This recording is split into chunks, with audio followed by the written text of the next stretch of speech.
idea for this film came to me in 1993 when I was living in India, in Lucknow, with my spiritual master Papaji.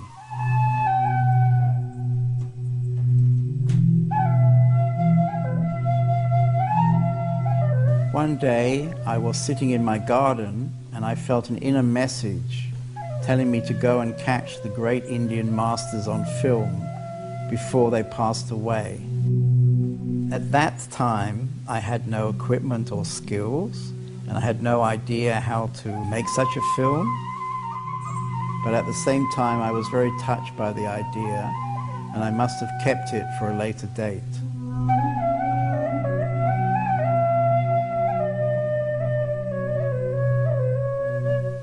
Ten years later, I took a personal retreat in South India at the holy mountain Arunachala, where the great Indian sage Ramana Maharshi lived until 1950.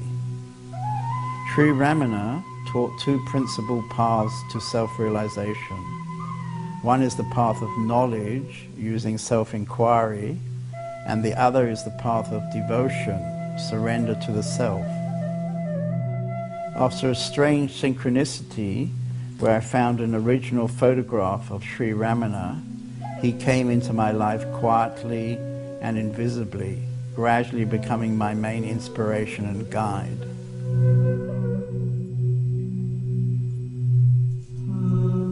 While reading about him, I found that some people think his greatness comes from the fact that his mind had been destroyed, that he spoke from the self like a wireless.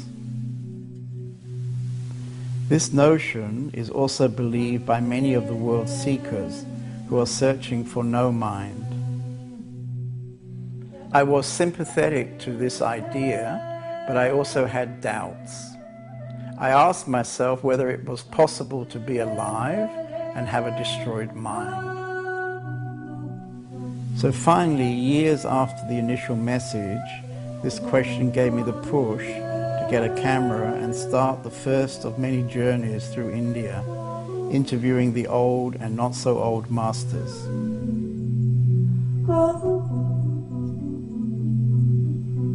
Each year I go to India with a group of students. So over the years we visited the masters and made the interviews. I had no idea about who I wanted to interview, but just followed advice and information which came my way.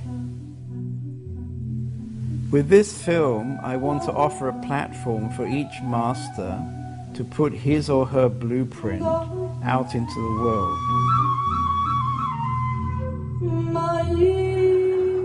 Ready? Come. Of course, each person's spiritual journey is unique, and there is no actual blueprint.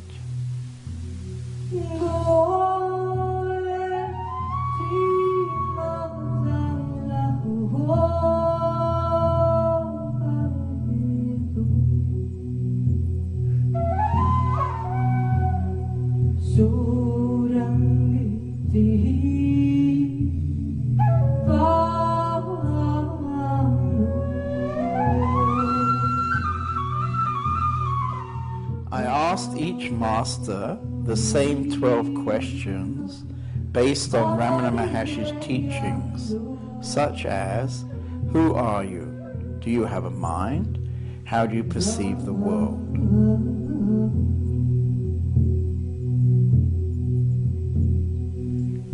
Sometimes it was a bit like hunting tigers, not so easy to catch them.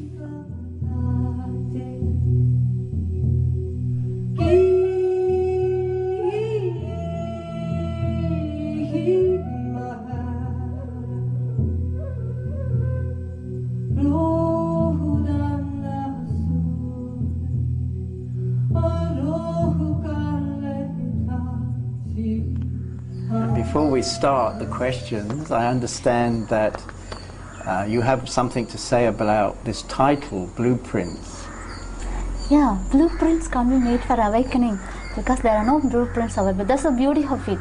The moment you make the blueprint, see, you are freezing it. You're freezing the moment. See, it's a mystery. The whole awakening is a mystery. The moment you make the blueprint, the beauty is gone. Ramana proposed the fundamental question, who am I? Who are you? The self that obtains during my happiness, during the experience of happiness, is the desired self, desirable self. That's what I want to be. The same I am which has raised this question.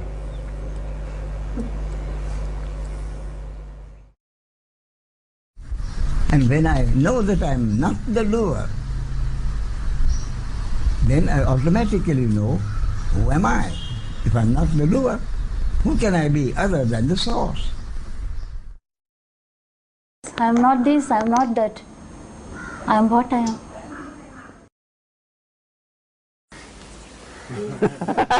The Almighty, all-pervading self. You are puppet. He's puppet.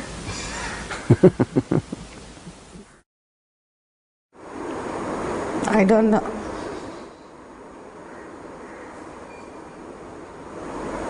Really don't know.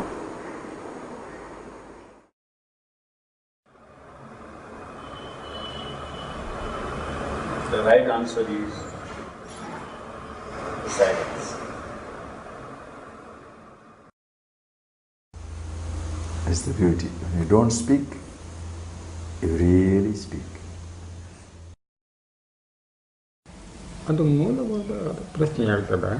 Is it the fundamental question?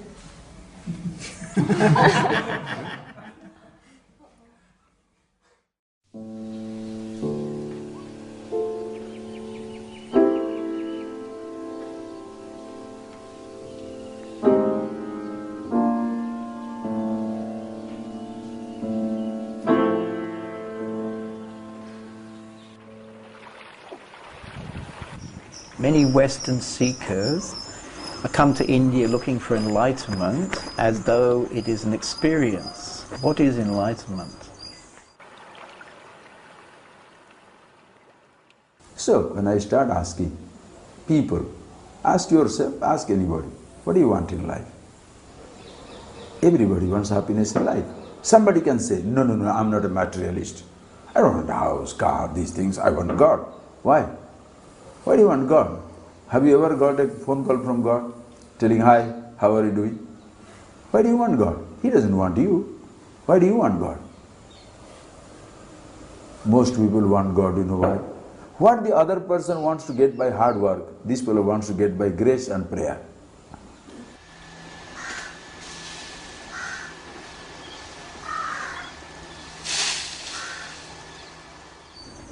See, always this mind wants something higher. If you go to the material world, it wants to be rich. If you go to the emotional world, it wants to be loved. If it is a spiritual, it wants enlightenment. Always the higher things mind seeks. There is no such thing like enlightenment. There is no such thing as awaken. We are already that. We are already illuminated. We are not ignorant to be enlightened.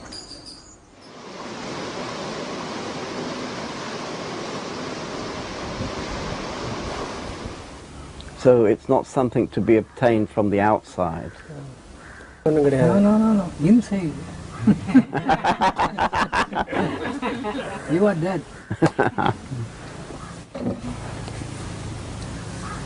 இது கொடுக்கறதும் இல்லை, வாங்குறதும் இல்லை, கிடைக்கிறதும் இல்லை, மறியதும் இல்லை.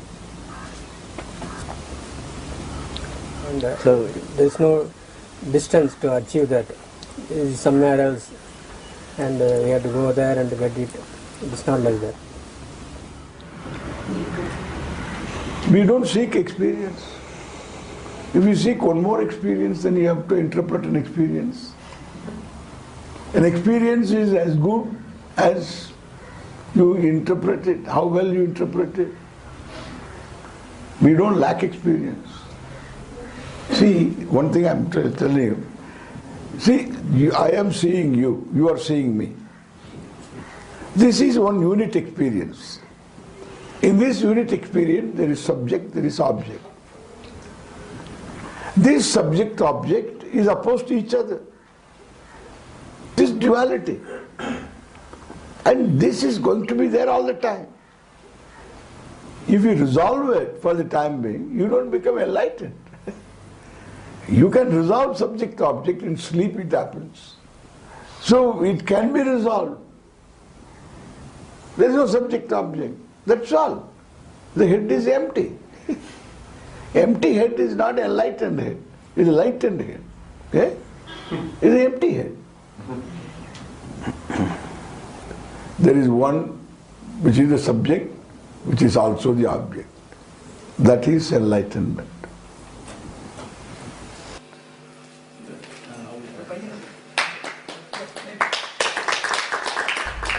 Enlightenment is taken as a goal. My point is, it is not a goal. What do I expect to get out of enlightenment or self-realization for the rest of my life that I didn't have before? Why am I asking? Who is seeking enlightenment? I am. I, Ramesh, a separate entity, is looking for enlightenment. So having got enlightenment, the separate entity must ask himself, having got enlightenment, what will I have for the rest of my life that I didn't have before? Unfortunately, that is the question the seeker usually doesn't go into. Enlightenment, that's the goal.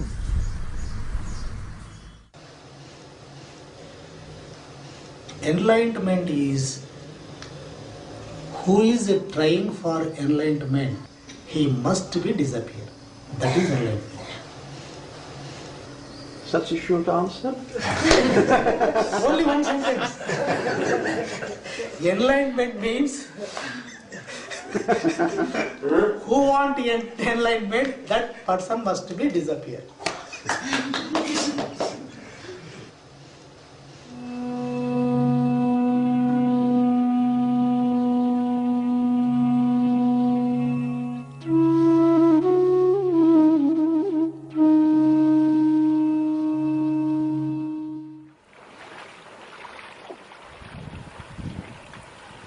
Are there any qualifications for enlightenment?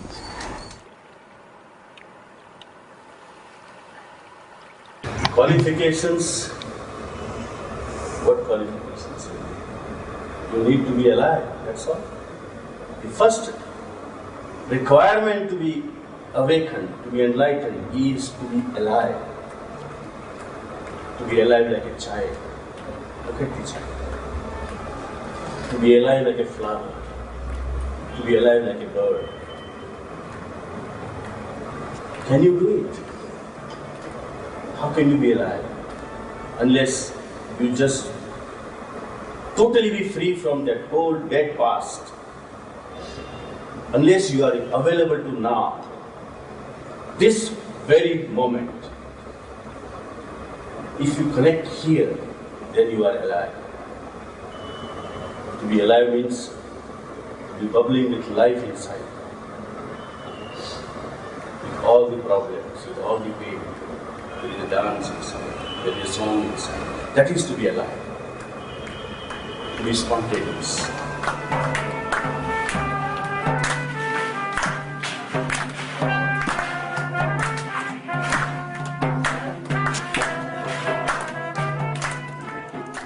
ಜೈಕಾರ ಅದು ನಮಗೆ ಪ್ರಯೋಜನಕ್ಕೆ ಬರುವಂತಹದ್ದು. ಈ ಅಲಂಕಾರಕ್ಕೆ ನಾವು ಬೀಳಬಾರದು. Just as in this box of sweets, the box is an outer cover and what is delicious, the important thing is inside. So he says the truth is inside.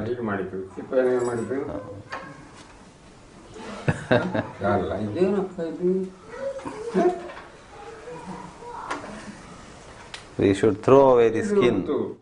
ಇದರಲ್ಲಿ ಒಂದು cover ಉಂಟು.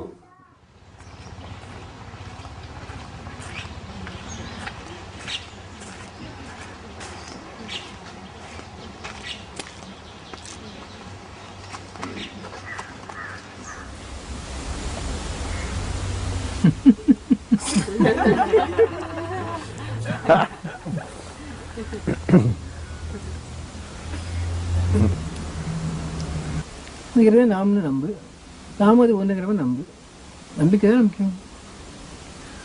இப்போ அந்த இறைவனை நாம், அந்த பரமே நாம்ங்கும்போது நாம் வி ஆர் தேட், இவ்வளோதான் இல்லை that we R.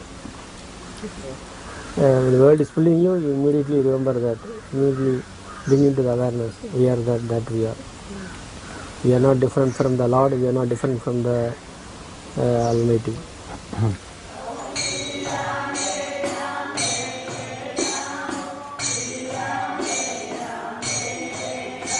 Now human birth is the gateway to liberation. Now having taken birth, we are also endowed with intellect. Using the intellect, we find that there is something higher than what the world can give us. We can get only happiness depending upon certain conditions, and that happiness is always followed by sorrow. Now our intellect tells us there must be something more than this, eternal happiness. And we start trying for it. That is the occasion, that is the turning point in our life to return home. Then the efforts to go back home begins. We come in contact with a wise man who knows the truth. He tells us how to go back. He asks us to meditate on our true being, or any other method that will lead us to our original home. In that process, we purify ourselves. Means our mind gets purified, all those desires are dropped off, all the effects of the desires are dropped off, effects of actions are dropped off, and mind becomes perfectly still. When it is perfectly still, we have a glimpse of our true being. And further effort to remain in that state continuously, we get established in that state, which is our real home, our own self. We go back as naked as we started from there. That is the condition, to shed all that you have earned during your journey. Then we are qualified to enter our home.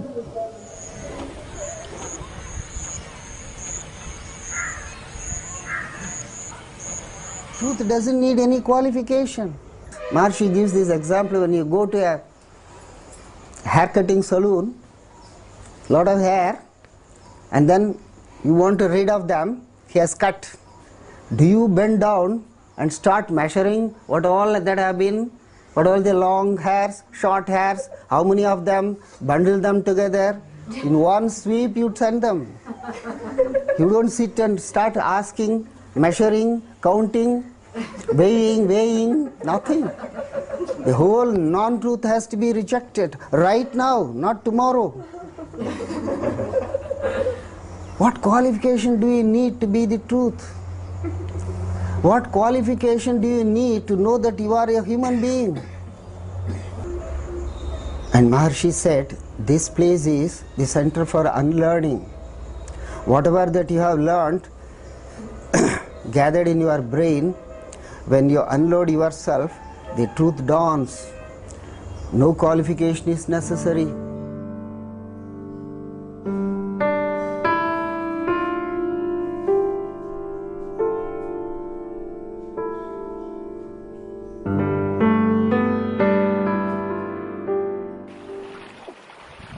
Brahmana said, self-inquiry is the most direct route to realizing the self. What do you say about self-inquiry? In self-inquiry,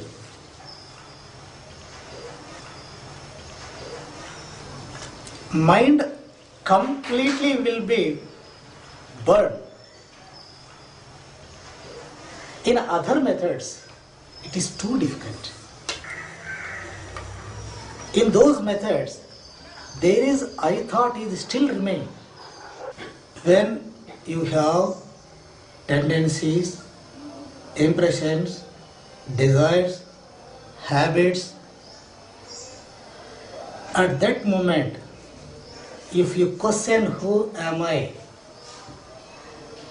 it is also one of the thought only. No use of question who am I.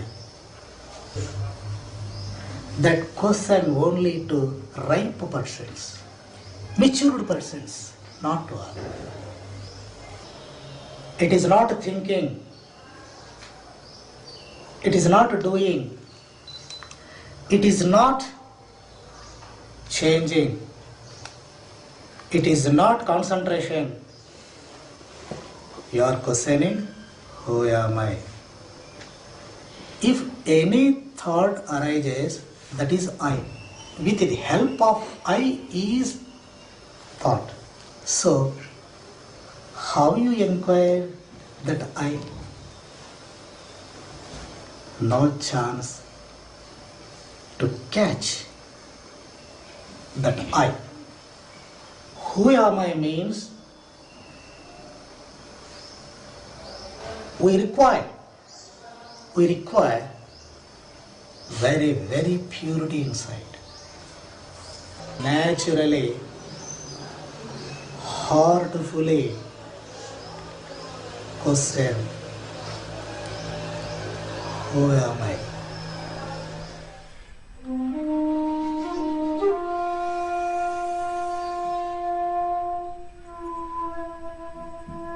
In your case, you did some sadhana? Yes, from the start.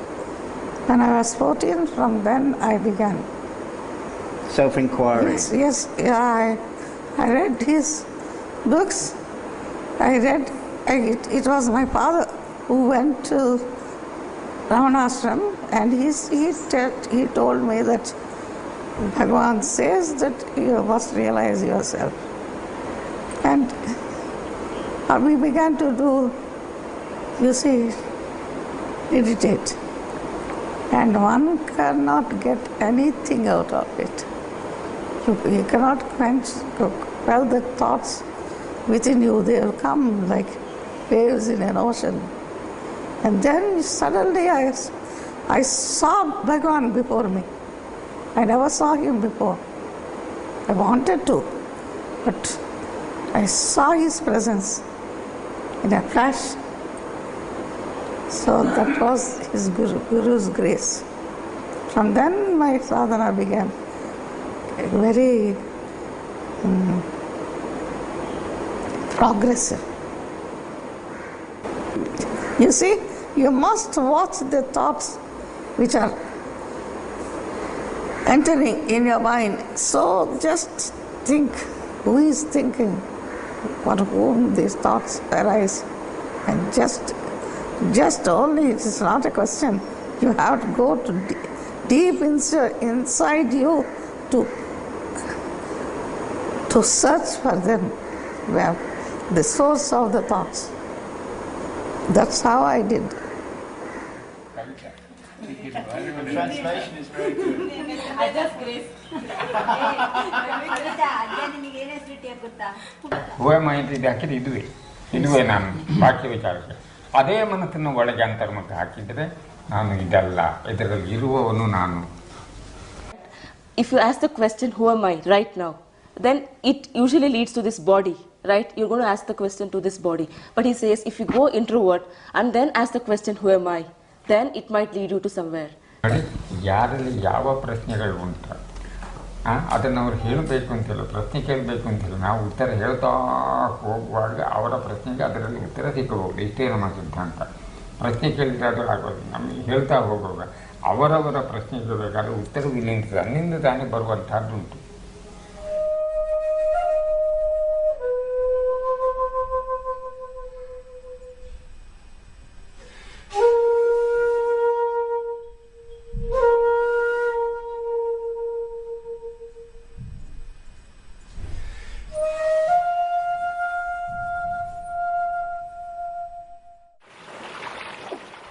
Ramana was asked, when will the realization of the self be gained? And he replied, when the world, which is what is seen, has been removed, there will be realization of the self, which is the seer. What is the true understanding of the world? Unless there is an ego, there is no world. Because the ego is the subject which is aware of the world of duality. So naturally, if the ego turns its attention away from the world and turns towards its very source, and that ego, that mind is called the introverted mind, and then it merges in its very source.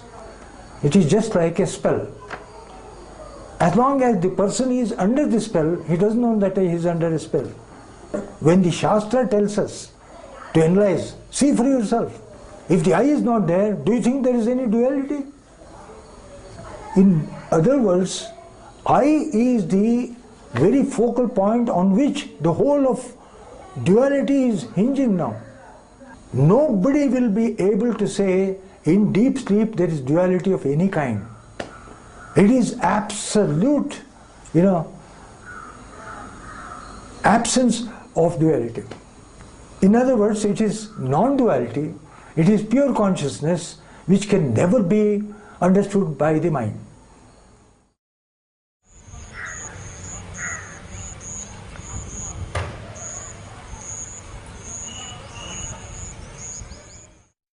You see, when you are sleeping, are you aware of the world? When you're sleeping, no. No. Then where is the world? Only when you awaken, the first thought will be that I have awakened, and you see, I must do my work. Then the thoughts begin to arise. Otherwise, there are no thoughts at all in sleep.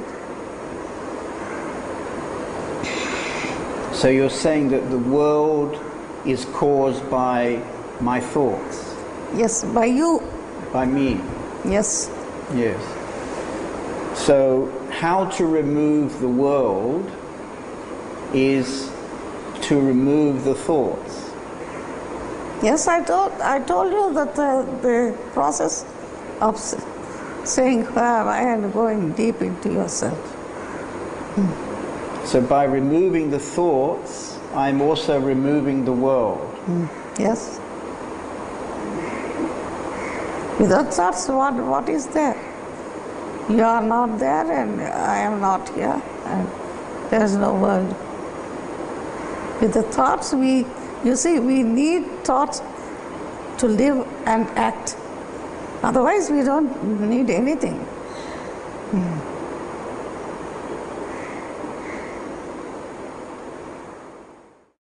Can you say something about attachment?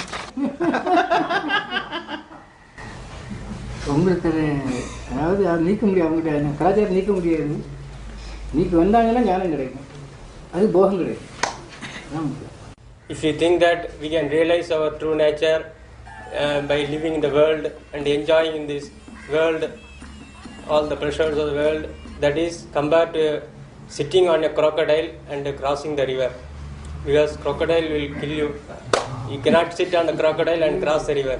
ஒன்று போகத்தை நீ சாப்பிடு, இல்லை போகம் ஒன்று சாப்பிட்டு.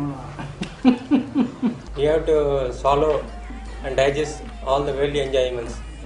If we could not do that, the worldly enjoyments will digest us, swallow and digest us. போகமும் ஞானமும் இருத்துரும் ஒன்று சேர்ந்தது.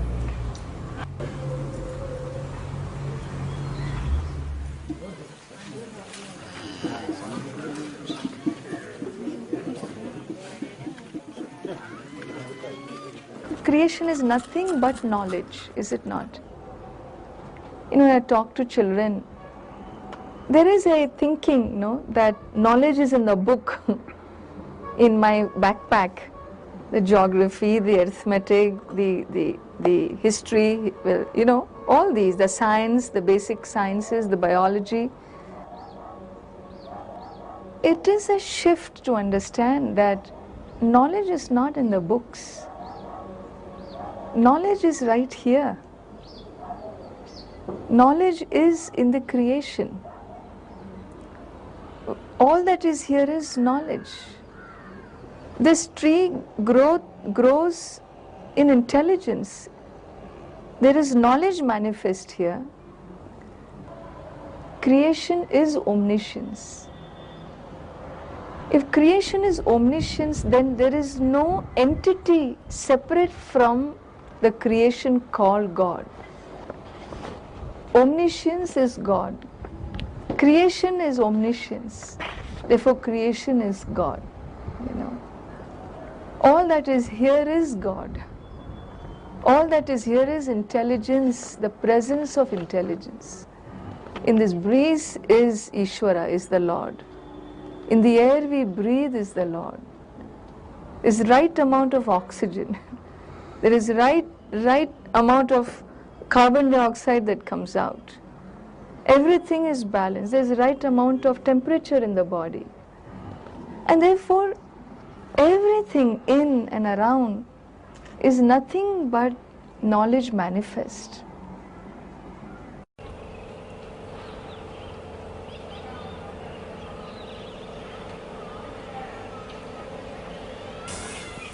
Ultimately, what it means is enlightenment. Whether you say the world is there or not there, it doesn't matter. Because that the world is there is not a problem. Please see that. That the world is there is not a problem. That I am there is a problem. Right or wrong? That the body is there is not a problem. That the body is hungry is not a problem. I am hungry. That the body is dying is not body's problem. So you see, understand your nature, who you are, then let the world continue. How does it matter? Why should it disappear? Why my body should disappear? Why should thought should disappear? Why should anything should disappear? Let me disappear. Let me disappear means what? The sense of I, understanding, knowing what this word I means. It's a very one-pointed statement. It's only one word. That is why when you understand one word, all the words simultaneously explode. Everything is understood. That is why you don't have to throw your roles, you don't have to change your body, you don't have to change your religion, you don't have to change your belief, you don't have to change anything, you don't have to dismiss the world. Let it be exactly as it is. I play, walk out.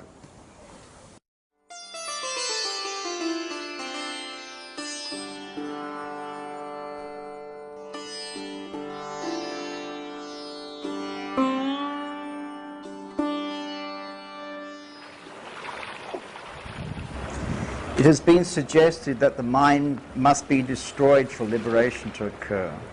Do you have a mind? How to destroy the mind?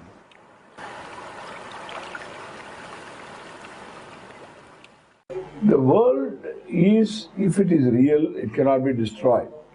If it is not real, it need not be destroyed.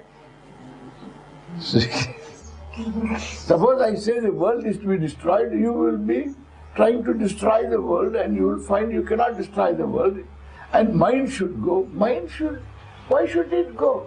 The mind doesn't stay, it has no staying power. Mind is thoughts. If it is thoughts, a thought doesn't stay more than a moment. It's wonderful because the mind is great because it doesn't stay. You can see motion because the mind doesn't stay. Suppose the mind, the thought moves slowly. Suppose you see my hand moving, you will see my hand coming like this. Like in some animations. Rama goes to the forest.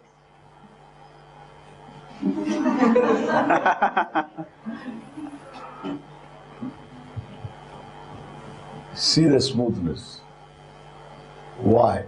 Because the mind is momentary. What is to do? Why should you destroy? It destroys itself.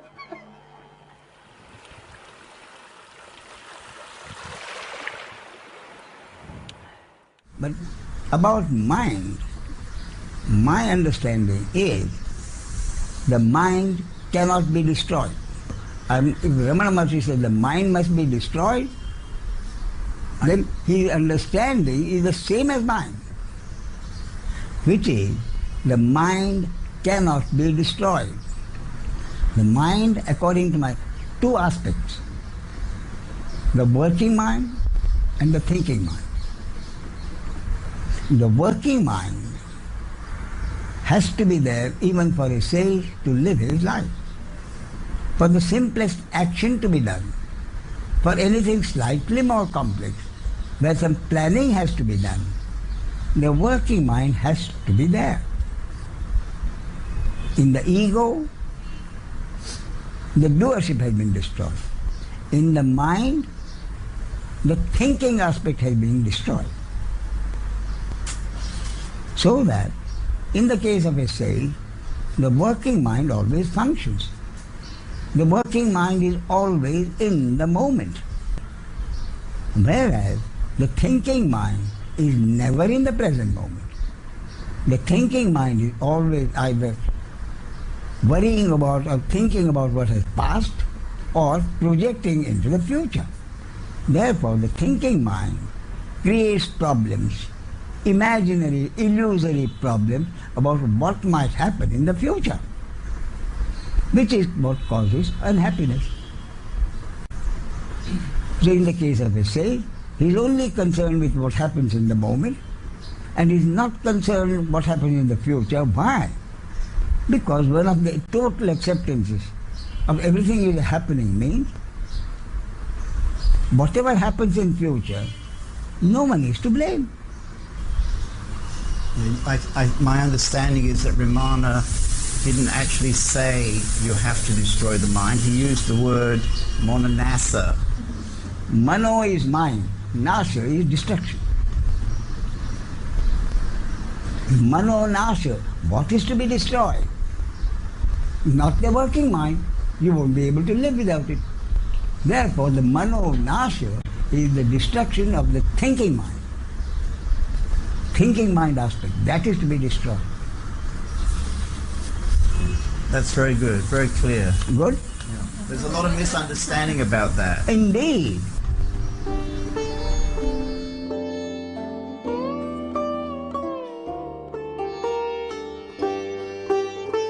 Mind has power like a one star in the sky, shining, one star. And consciousness or awareness is like a sky. So when this sky is open, when we become the sky, when we become the awareness, then mind just blow, finished. No any work. Very far, very small happened. Now when in mind is everything. Mind is very big. And when awareness comes, totally consciousness happened, and then this mind is like a tiny, like a star, like in one corner, one little corner in the sky. And the sky is full with millions stars.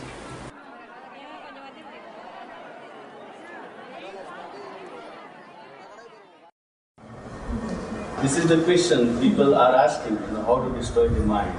And the question is asked by the mind itself. The mind wants to destroy the mind.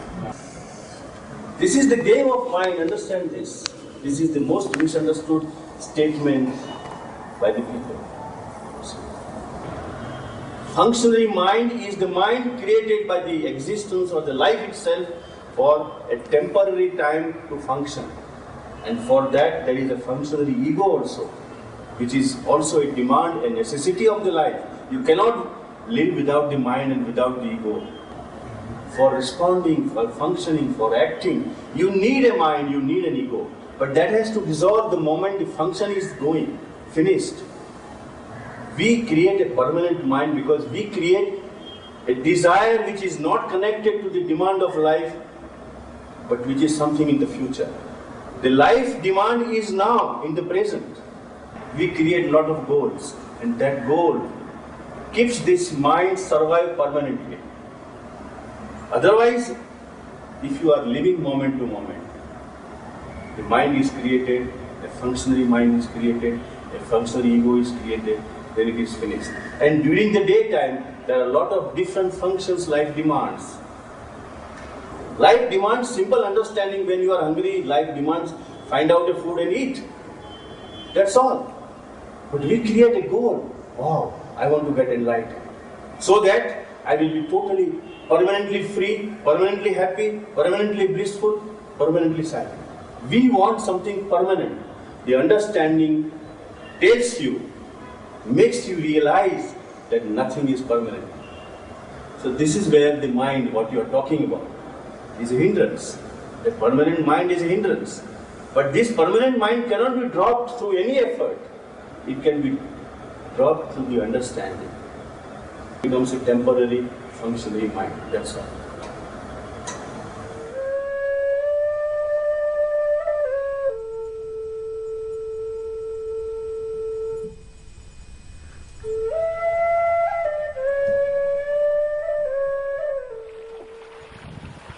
What about vasanas, the tendencies of the mind? Must these be removed before self-realization can become permanent? An ego without desires can never be found. Ego is always a bundle of desires, so to say. And if you analyze the ego properly according to the Vedantic Shastra, it's a bundle of desires. And these desires, when they become very powerful, they prompt you into action, because it is desire towards acquiring something from the outside world.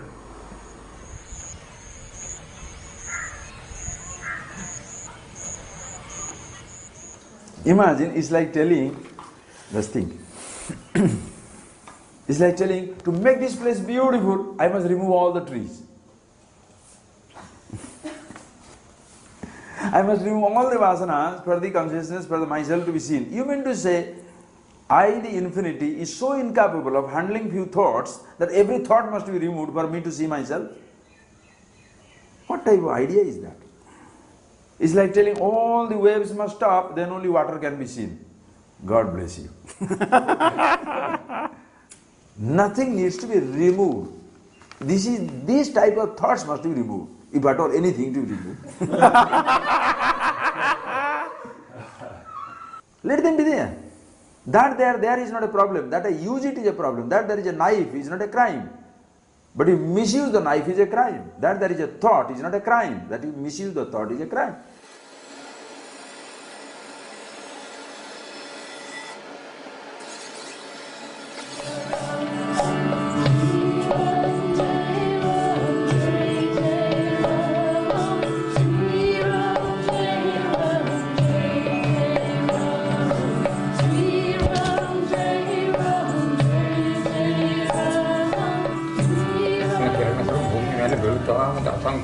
ಕಿರಣಗಳು ಅಲ್ಲ ನೋಡಿ, ಈ ಎಲ್ಲ ಕಿರಣಗಳು ಹೋಗಿ ಸೂರ್ಯನಲ್ಲಿ ಕೇಂದ್ರೀಕರಿಸಿದಾಗ ಸೂರ್ಯನ ಏನಾಗ್ತಾನೆ, ಸ್ಫೋಟ ಆಯಿತು.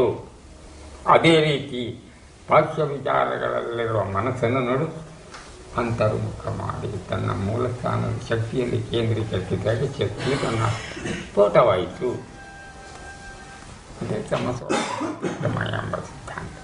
The same, likewise, in our heart, when all the thoughts are focused at the center of our heart, the expansion, then there will be a bang. And you're suggesting this is the moment of self-realization? Yes. Like, aha. ಆಯ್ತಾ? ಆವಾಗ ವಾಸನೆಗಳು ಇಲ್ಲ, ವಾಸನೆಗಳು ಇರುವವನು ಇಲ್ಲ. ಅವನ ಅಸ್ತಿತ್ವ ಹೋದ ಮೇಲೆ ಮತ್ತೆ ವಾಸನೆಗಳಿಗೆ ಎಡೆ ಇಲ್ಲ. ಯಾರಿಗೆ ಆ ವಾಸನೆಗಳಿಗೆ ಉಂಟಲ್ಲ ಒಬ್ಬನಿಗೆ, ಅವನೇ ಇಲ್ಲ.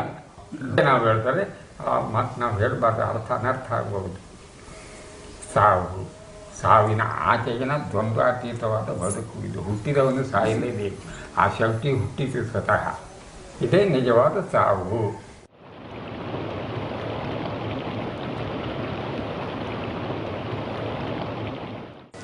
Can you say something about those tendencies? Tendency means every thought leaves an impression. Every action leaves an impression in our mind. That is why I use the word, we are gathered out of dirt. Every thought Every good thought, every bad thought, every action, good or bad, leaves an impression or layer of dirt in the mind. You can imagine what we had done many years ago suddenly comes to our mind now. It has been there. All those things have to be removed before we can say we have shed all that we have earned during our lifetime. Then only we are absolutely pure, absolutely free or qualified for liberation. For example, when we went to Nityananda's ashram, there are many small caves where you can sit. So the feeling is that it takes many years of hard work to purify the mind. Many years of hard work, definitely. Well, it depends upon how much we had gathered, how much dirt we had gathered. In some cases it is not difficult because they have not gathered much of a dirt. When the dirt is like a mountain, it takes a longer time.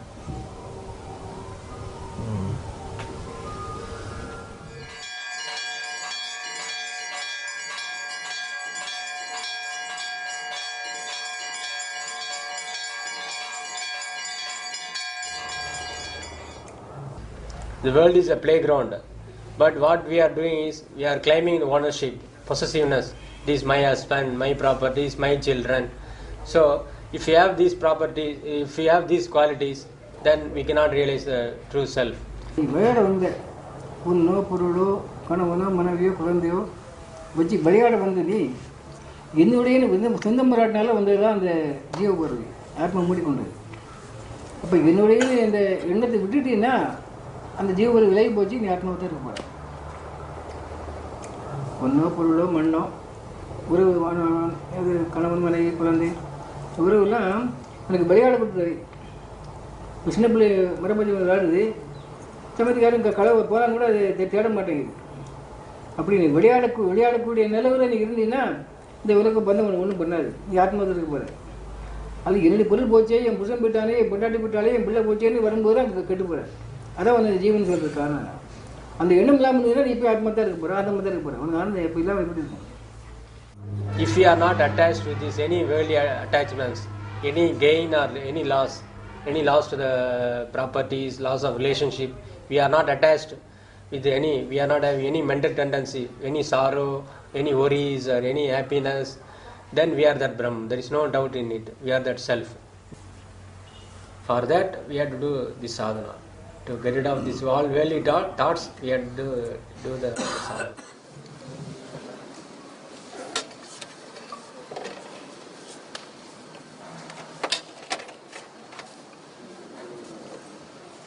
Tendencies of the mind, they are coming from previous births. Suppose if you do a work, we expect result. Generally, if you do a work, we expect result. Then result will come. We enjoy it. We enjoy it. In enjoying the result, tendency will spring. From tendency, thought will come. From thought, we do action, selfish action. From selfish action, from body bound action, from mother thought action, tendencies will come. If you enjoy the result of our action, whether it is good or bad, if you enjoy the result of our action, certainly tendencies will come. The main obstacle to God realization, tendencies. The tendencies must be eradicated, must be removed. There is no compromise here. Must be removed to get God realization. If you are always thinking about vasana, you do not overcome vasana. Always think of God. Always think of truth. Always think of your favorite God. Always think of Guru, of your Guru.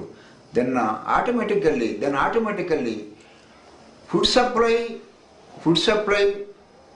will cut to tendency.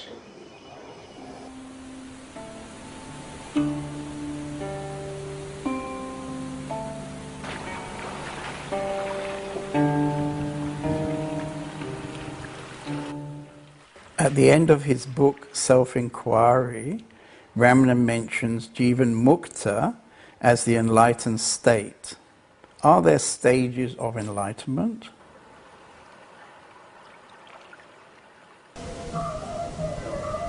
First experience is we have identified ourselves with the Atman, which is all-pervading. We have not touched the manifestation. Now we are able to see the entire manifestation is also God Himself in different names and forms. So we identify ourselves with the Atman and the universe. That's why if you ask a saint, who are you? He will say, I am the all-pervading truth or Atman. My body is the entire universe. Because he has lost his individuality. The ego has gone. The small circle is removed. He is without any circumference. He is one with the impersonal truth, nameless, formless Atman, and one with the entire universe, which is the manifestation. And so you're saying the second stage is to establish in this universe. And he lives a normal life. He doesn't need any more practice because he's already established in it. Is that why it seems that most saints live a very ordinary, simple life? That's right. They have nothing more to do. They achieved their goal. And they are one with the entire universe. They are one with everybody. Their love flows towards everybody.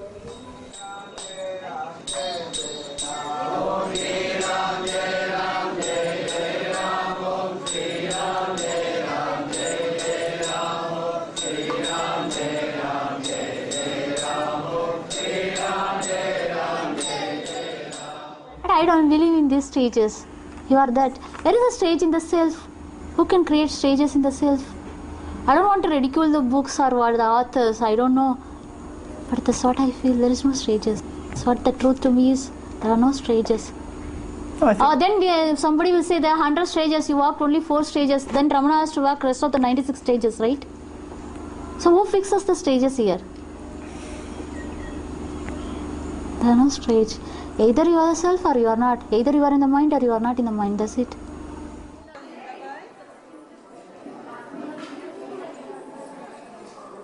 All the people who read this paragraph, who has not reached to understand, will misunderstand as if it is a description of the state which can be reached, which can be achieved, and then the question will start asking, how can I reach that state? How can I become Jivan Mukta? How can I become Jivan Mukta? Because any description of the state is misunderstood as if it is the result of some effort or to be reached or to be achieved. This is the unfortunate part of all expressions of the state. Ramana has expressed very clearly what the state is. We misunderstand as if it has to be reached, it has to be achieved. That is why our question is this the enlightenment? This is a desiring mind which is misunderstanding and creating a desire to reach that state. I am saying that it is a plain description of the healthy state of your being. See? And that is why the description of the enlightenment state by all these masters has misled these disciples. How? Because they misunderstand the description as if it is a goal. The description becomes a goal. When Osho described his enlightenment as if 1,000-sun explosion, each disciple was waiting for that 1,000-sun explosion to happen. I was one of them. Now, all the time into my meditation, I was waiting and closing my eyes that when this 1000 sun explodes,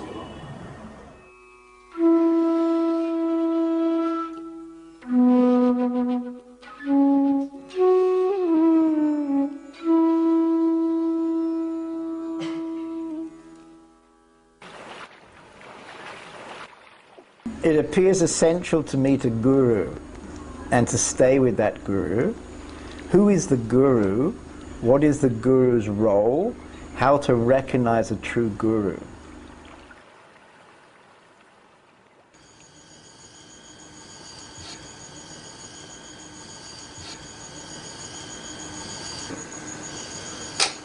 You try to purify by the grace of Guru. You can't purify himself or lady herself. You have to take help from Guru. And if you have utmost demand for realization, you will get Guru. Until you have no extreme demand for realization, you will not get Guru. When you get Guru, he will open your heart. And love will open. Heart is universal. And you will see everybody his own. Until you have to go inside. And you see inside your ego. And that ego will go by the grace of Guru, by the help of Guru. You can't put out that ego with own effort. You have to search first Guru. Then you will get realization, peace, love. Just like a dirty water connected with Ganges. Ganges automatically purify that water. Understand? Ganges will not come to dirty water. Dirty water will connect Ganges. If you have extreme desire to realize, your Guru will come, Guru will meet you, and he will give you peace. He will open your heart.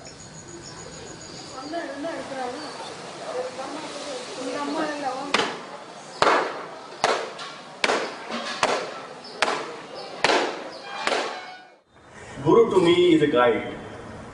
He is a guide. The way people misunderstand this whole concept of Guru is wrongly understood. The real master does not want his disciple to follow him. The real master wants his disciple to follow his own journey. You can guide him, you can help him. You can take help and guidance from the master. So they are guides. But you cannot just sit on the feet of the guide, thinking that he is going to take you to the journey to your destination point.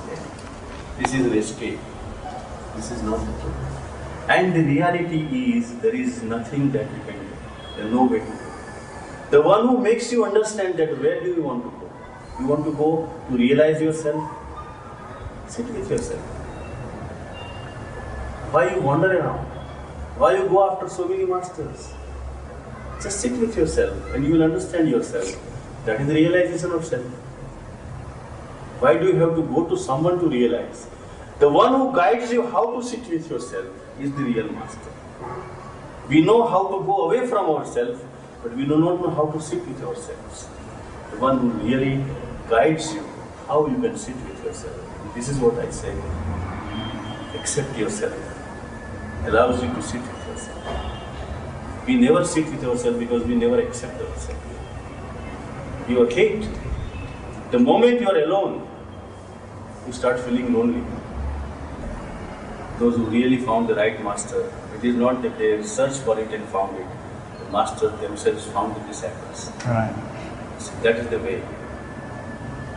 And not only the master, the life creates a situation where you are meeting that person and getting the right guidance. See, what you have to do is just stay with your thirst, stay with your longing, stay with your pain. Just stay with it, accept it. And then in that, you will see that there is somebody who is available always, always available.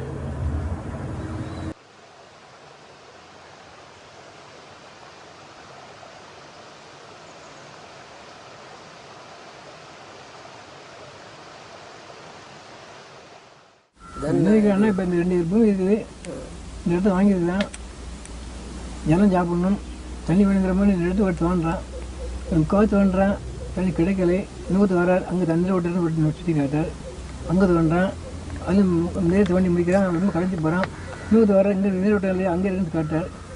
இப்படி சுற்றி காட்டும்போது பல மாஸ்டர்களை பார்க்கும்போது கொஞ்சம் சொல்கிறாங்க, தண்ணி சாப்பிடுறது இல்லையே, ஒரே இடத்துல ஜானுக்கு வேணுங்கிற மாதிரி தோண்ட ஆரம்பிச்சேன்னா அது கண்டிப்பாக தண்ணி கொடுத்துரும். நம்பிக்கை வரணும். You should pray to the Almighty, please show your compassion.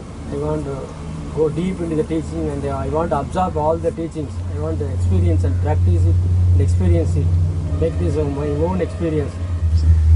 And if you pray to the Lord and dig one well, then you will definitely get the water.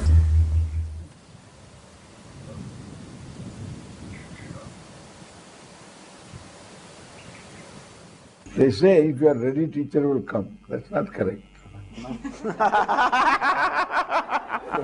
If you are ready, you will spot the right teacher. You won't get carried away. If one is half-baked, then he easily gets carried away. You go by the length of beard. While teaching takes place, there is no teacher or teaching, only teaching is there. Teacher goes, only the topic, and you see the topic, and the topic is you.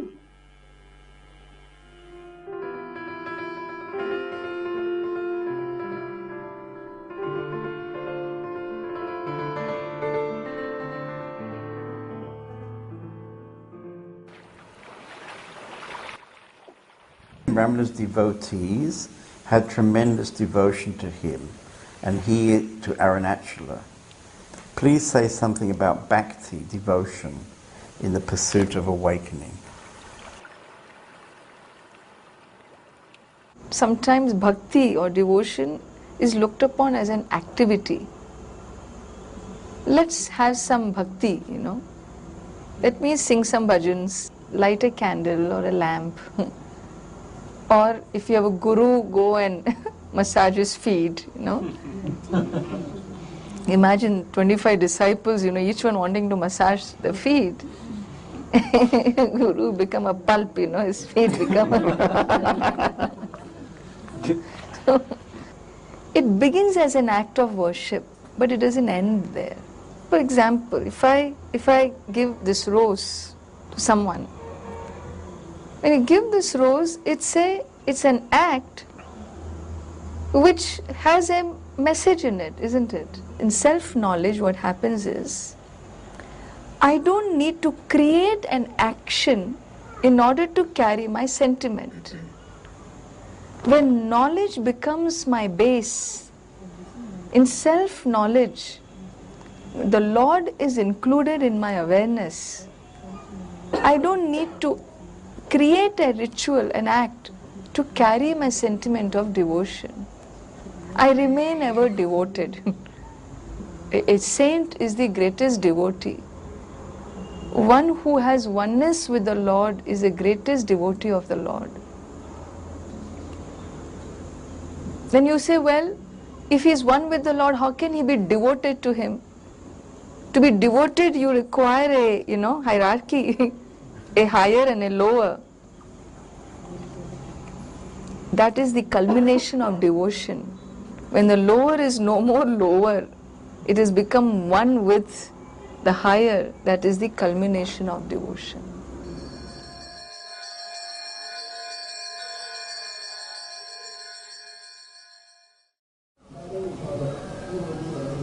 If you ask, what is devotion? Yeah, what is devotion? Here, our Master has taught us devotion is one of the simplest and the safest way to return home.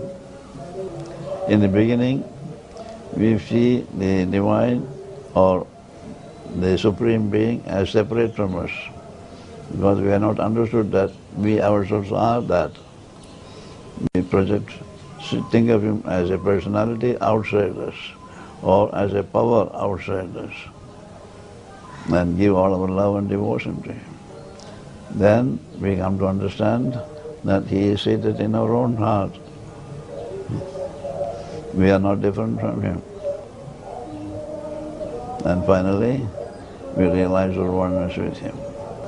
So are you saying that in the beginning you must surrender to somebody, the teacher, the guru? To somebody, you get guidance from the guru.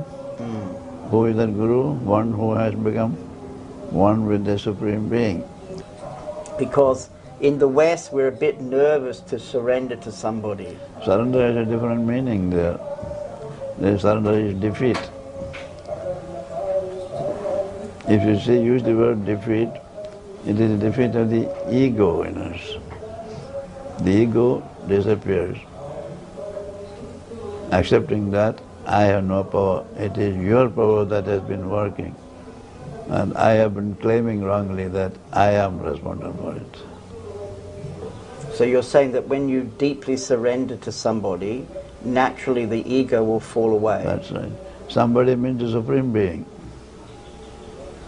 That power, He controls the entire universe. To that power we surrender.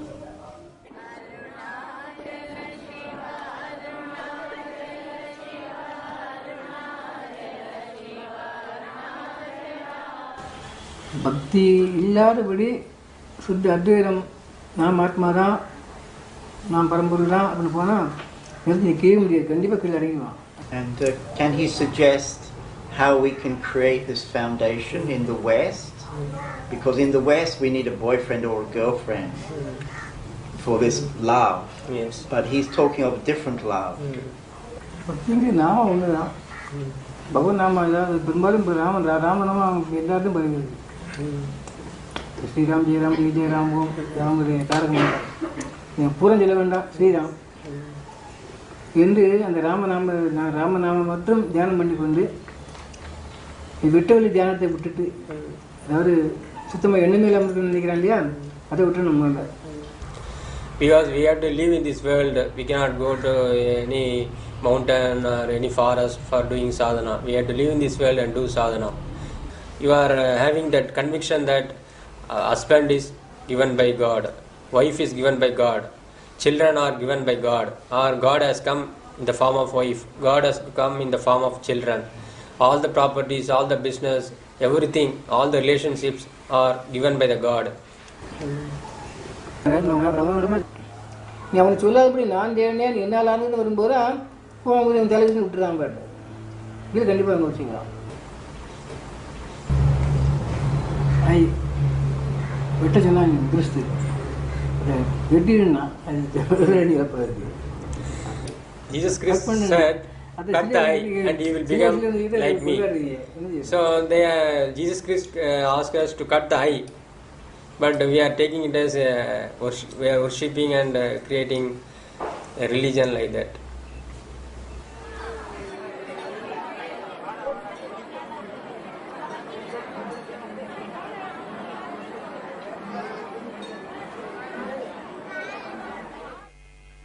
Suppose I say, look at this banana. You will say, what has happened to Swami?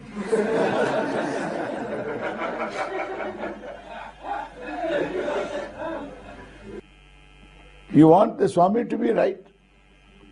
But you can't oblige your own thinking. Because Swami is not right. Why? I have no choice. You have no choice. You don't will this to be banana or orange. It is orange. Your will has no place. There is knowing. Will doesn't play a role in knowing. Eyes are open, object is there in front, lighted properly. Sight takes place. If it is orange, it is orange. If it is banana, it is banana. And suppose I say, look at the bunch of oranges. For a change, okay?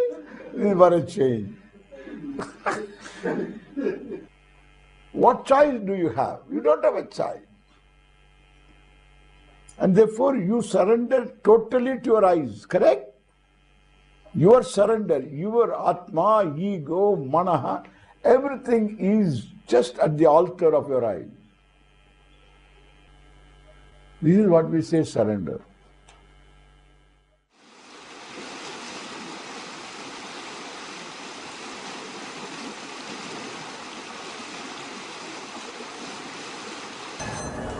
The master is a guide who gives you the message or guidelines.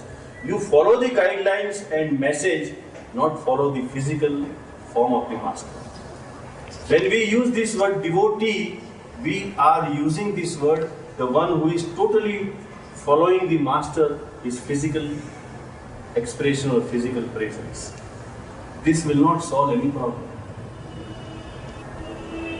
Devotion to the message is very important than devotion to the master.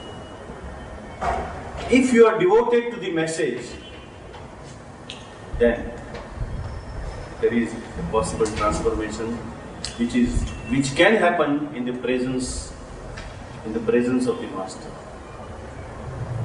Because the master who shares the understanding, not the technique, not the method, but something beyond technique, beyond method, something beyond his physical expression, something which is his presence. That is very important. Ramana was there to deliver the message of something which can wake you up. Osho was there to deliver the message which can wake you up, not to put you to sleep. And we just take again his message to go back to the sleep, lullaby. Jai Krishna. The last lecture that he delivered in Madras, he was 85, he was sick, and he started looking around. He saw the same faces again and again, listening to him. And he asked these people, "Don't you understand, sir? Can't you understand what I'm saying? I'm saying since 50 years, I see you every time sitting in front of me. Don't you understand anything what I'm saying? Or am I doing a spiritual entertainment, sir? Am I doing a spiritual entertainment, sir?" And started crying like a child.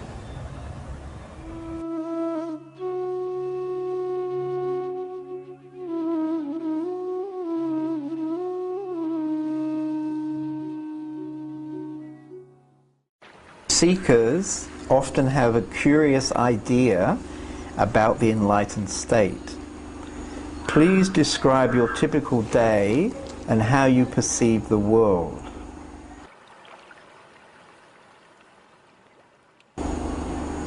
There's no others here. It's only I exist here, nobody else. Or if you want to be more in the worldly term, to be humble, I say God exists. I'm God and you are God and everything is God here. If you don't like that, because this eye is very confusing for most of the people. They say it's whether small eye or big eye. So we use the word God. God exists here. It's nothing else. It's single. There are no, many here. It's only one. It's God. There's no difference at all. I don't find any difference here.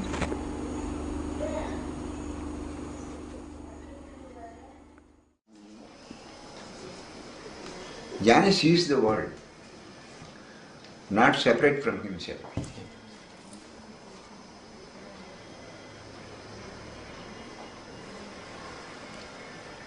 No separateness from his realization and from the world. No separateness. Jnana sees the world also as himself. What do you see when you look into the eyes of your people? I am seeing myself in those people. Then grace will work.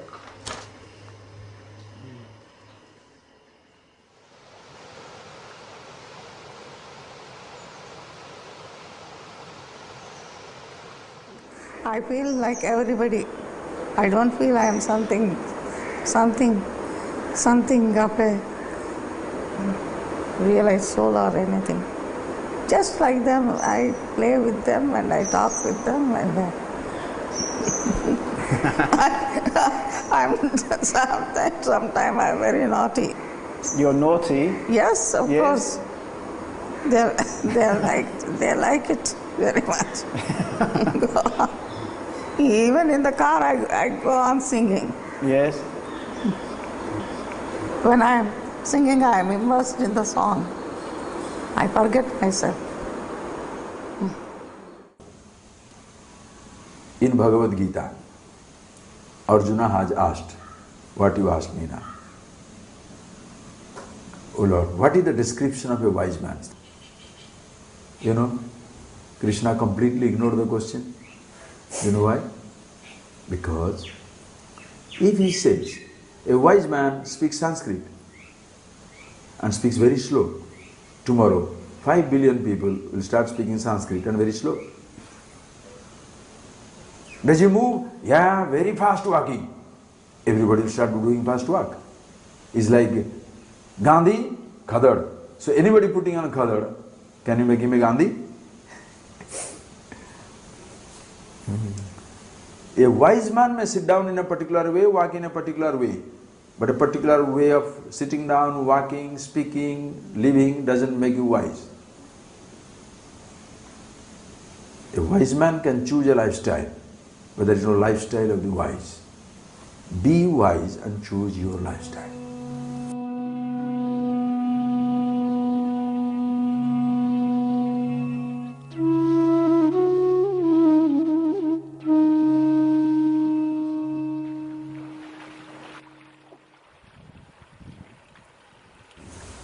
When you would meet someone with a passion for awakening, what would be your short advice?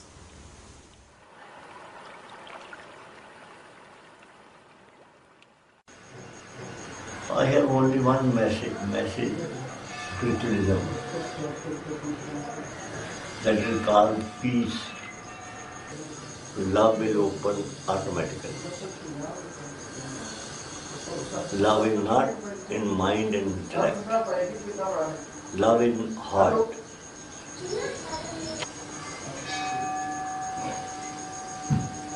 That is universal point. God is one. Ultimately, goal is one.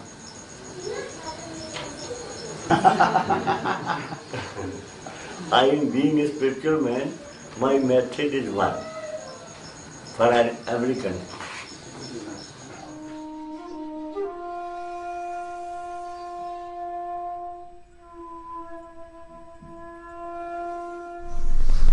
Do whatever you think you should do and never expect any result. Do whatever you think you should do as if you are the doer. Total free will. What is life? Daily, one situation after another situation. In any situation, what I do is I live my life as if I have free will. In any given situation, I live my life as if I have total free will. with the total understanding that I am not the doer.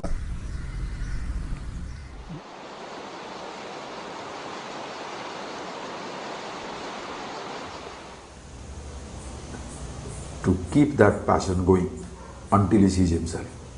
Okay. He must. Because that is something, oh, it's a great blessing. A person is looking at himself, looking for himself, oh, you, is like a river has not taken a turn. You know, whatever way you can help him, help him. Because the person is available. And that is the time he is vulnerable. It's like the snake, when he is removing his skin, very vulnerable time. You can kill them just like that. A person who is changing his lifestyle, looking for a direction, is very vulnerable.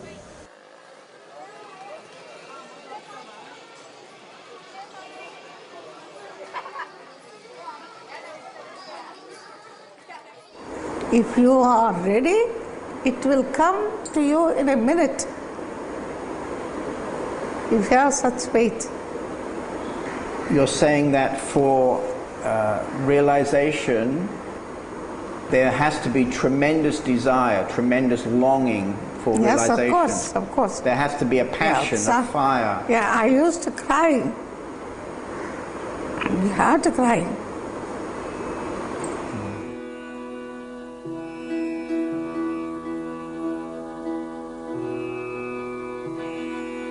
Spirituality is not just about healing. Spirituality is not just about getting over some abuses in childhood. Spiritual life is a lot more than that. Spiritual life is seeing myself as free in spite of the abuses, in spite of what happened to the body-mind. I am not the body-mind sense complex. Self is free, it was ever free. Self is untouched, it was ever untouched. That is spirituality.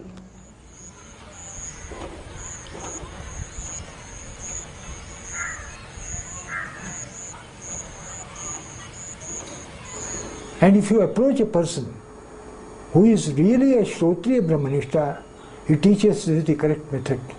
And there is no question, there need not be any doubt that he will definitely deliver the goods, bring you that sense of conviction, after which you will never, waver, and you will never get any doubts also.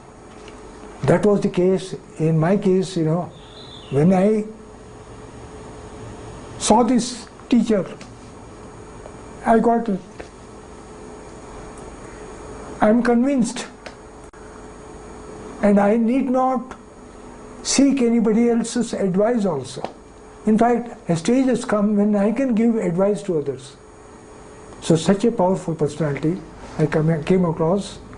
I was lucky.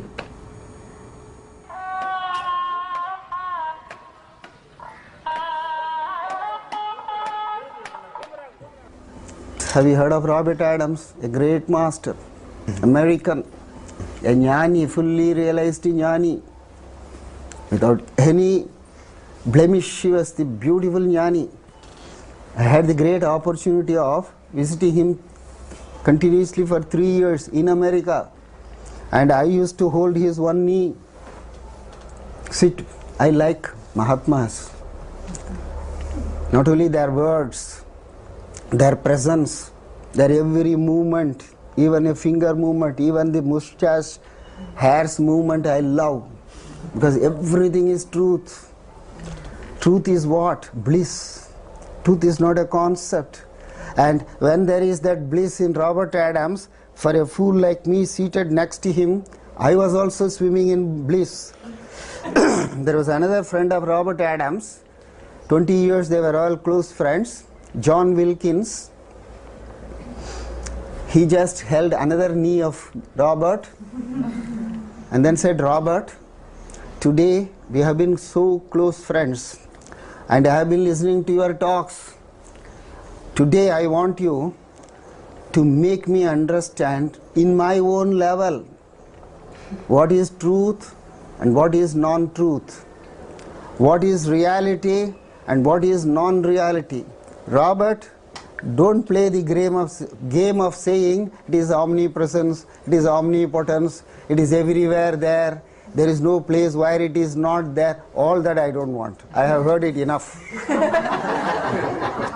But make me understand from my level.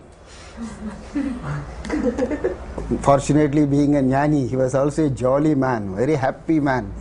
So he was smiling, listening like that. And when John Wilkins asked this conditional prayer, you must make me understand.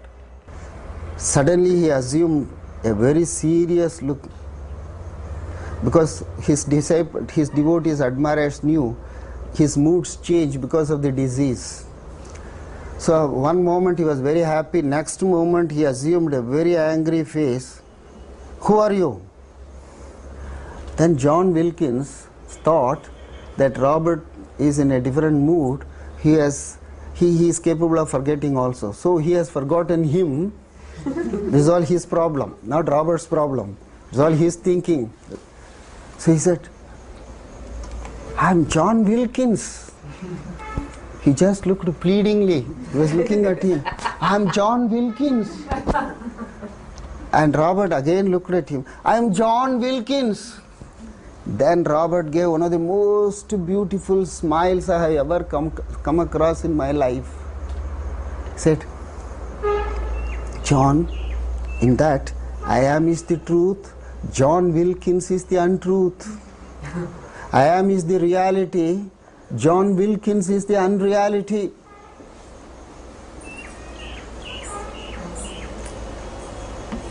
There were 70, 80 people in the hall. Everyone went into samadhi. Absolute silence.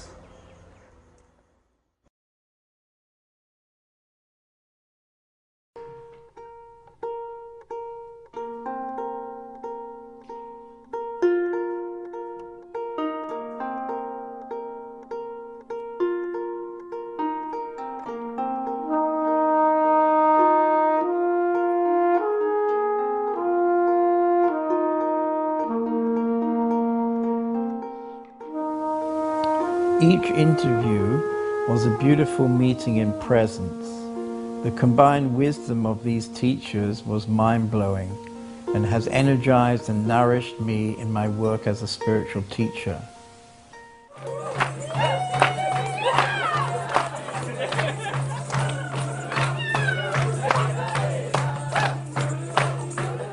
We have been welcomed back on regular visits to many of the Master's ashrams, and several have become good friends.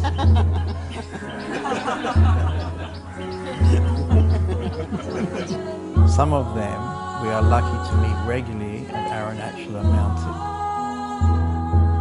Since the interviews, 4 of the Masters have passed away, so the film was a timely call to action.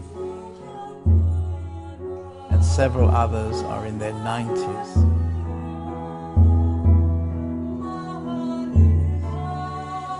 It was a wonderful experience to meet them and capture their blueprint of truth to share with others.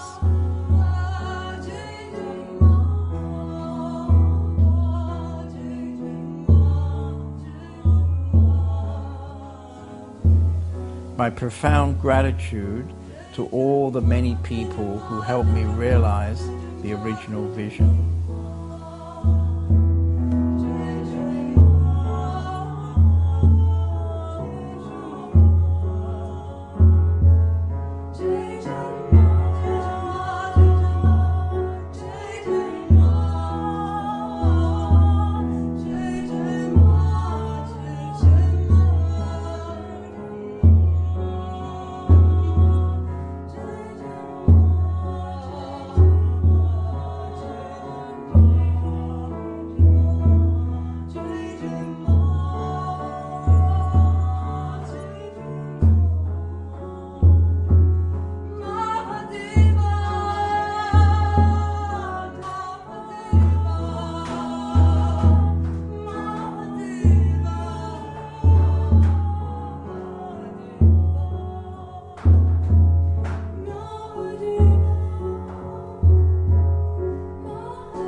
because we're Western people, we don't have much time, and so we would like to awaken very quickly.